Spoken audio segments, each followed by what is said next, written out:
एक आदमी के पास ईमान तो हो और दीन का इल्म ना हो, तो आजकल जो नाम नहाद स्कॉलर्स हैं और बहुत सारी बातें उल्टी सीधी करके कुरान हदीस का नाम लेके ईमान से महरूम कर देते हैं। और हमारे माशरे में इसकी बहुत सारी निशानियाँ मौजूद हैं। एक ताज़ा निशानी जो बहुत लोगों के अंदर, नौजवानों में फ़ितना भी फैला रही थी, अल्लाह करे उसका फ़ितना ख़त्म हो जाए, इंजीनियर मोहम्मद अली मिर्ज़ा बहुत सारे नौजवानों को ख़राब किया। मैं कुछ दिन पहले बहरिया टाउन एक दावत थी, वहाँ गया तो वहाँ एक नौजवान मिला, बड़ा मुतासिर कि जी हम तो वहाँ जाते हैं, उनसे जहलम मिलने भी जाते हैं, तोहफे भी लेके जाते हैं। और इतना उसका फितना फैल रहा था जगह जगह नौजवानों के अंदर बहुत ज़्यादा। एक तो जितना भी सोशल मीडिया है ना, ये बातिल लोगों को ज़्यादा प्रमोट भी करते हैं। इनके पास ऐसे लोगों को बातिल की सपोर्ट पूरी हासिल होती है। फिर दूसरा, अपने आप को किताबी और अपने आप को पता नहीं क्या कह के नौजवान, इनको पता ही कुछ नहीं, इनको तो मोबाइल, इंटरनेट और या अपनी तालीम या फिर अपनी नामहरमों से गुफ्तगू और मुलाकातें, ये तो इन चक्करों में हैं। इन्हें तो पता ही नहीं, इन्हें तो कोई आसान सी चीज़ चाहिए जिसमें करना कुछ ना पड़े। इन्हें क्या पता कुरान हदीस में और बुखारी में के अक्सर व बेशतर को, तो वो उसके चक्कर में आ जाते हैं।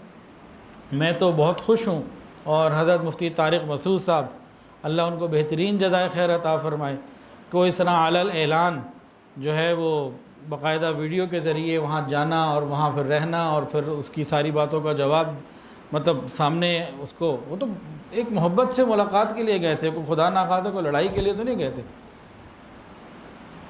कभी आओ बैठो आमने सामने बैठ के मामले हल कर लेते हैं, लेकिन वो तो किसी से नहीं मिलता। और भी पहले काफ़ी उलमा गए, या आप मुफ्ती तारिक मसूद साहब पहले नहीं हैं, हाँ बहुत मशहूर सब में ये हैं, ये भी गए और भी पिछले वाले भी गए, मिलता ही नहीं था किसी को। और हज़रत मुआविया रज़ी अल्लाह ताला अन्हु जो कातिब वही हैं, हुज़ूर पाक सल्लल्लाहु अलैहि वसल्लम की ज़ौजा के भाई हैं, एक बड़े मकाम के सहाबी हैं, उनको या और इस तरह सहाबा कराम को बुरा भला कहना और नौजवान ख़राब होते। तो एक बहुत बड़ा फितना फैल रहा था, अल्लाह इनको जज़ाए खैर अता फ़रमाए। मुझे बड़ी खुशी हुई, और सिर्फ मुल्क में नहीं, बैरून मुल्क से भी लोग सवाल पूछते थे इसके बारे में। अल्लाह ने बड़ी मेहरबानी फरमा दी। तो जितने भी फ़िरक़े बनते हैं ना दुनिया में, ये इसी तरह के लोगों से फिर आगे निकलते हैं। गलत फ़िरक़े जो बनते हैं, किसी जाहिल के पीछे दुनिया नहीं लगती। जाहिल से मुराद लोगों की नज़र में वो जाहिल नहीं होता, हाँ अल्लाह के नज़दीक तो उसकी कोई हैसियत नहीं होती। वो फिर कहा, उसकी मिसाल कुरान में अल्लाह ने ख़ुद फरमाई, कमसलिल हिमारी यहमिलु अस्फ़ारा, ये गधे की मानिंद जो बोझ ऊपर लादा हुआ है, या फिर फमसलहु कमसलिल कल्ब, मिसाल कुत्ते की मानिंद, लौ कानू यालमून, काश ये जानते। तो कुरान तो ये कहता है ऐसे लोगों के बारे में। इमाम मालिक रहमतुल्लाह ने फरमाया कि इल्म बकसरत रिवायात का नाम नहीं, बल्कि इल्म अमल करने का दूसरा नाम है।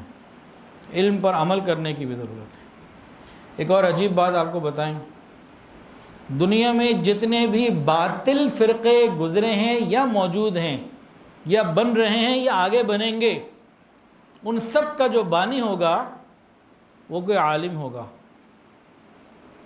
यानी इल्म की बातें करेगा, अपने आप को आलिम जतलाएगा, कहलवाएगा। किसी जाहिल गंवार के पीछे लोग नहीं लगते। कोई देहाती उठ के आ जाए और उसको पता ही कुछ ना हो बात का, वो लोगों को पीछे नहीं लगा सकता दीन के नाम पर। ये वही करेगा जिसके पास इल्म वबाल है। और इन तमाम लोगों की एक कॉमन निशानी, बातिल लोगों की एक आम निशानी, ये आपको उलमा के पास जाने से रोकेंगे, ये मदरसे में जाने से रोकेंगे। इल्म की हिफाजत के लिए तक़वा ज़रूरी, और तक़वा मिलता है अल्लाह वालों की सोहबत से। अगर किसी के पास ईमान है और दीन का इल्म नहीं है, तो इस किस्म के लोग कहीं भी बहका के फुसला के ले जाएंगे। वीडियो के नीचे सब्सक्राइब के बटन पर क्लिक करें, बेल के आइकॉन पर क्लिक कीजिए ताकि हर नई वीडियो की नोटिफिकेशन आपको मिल जाए।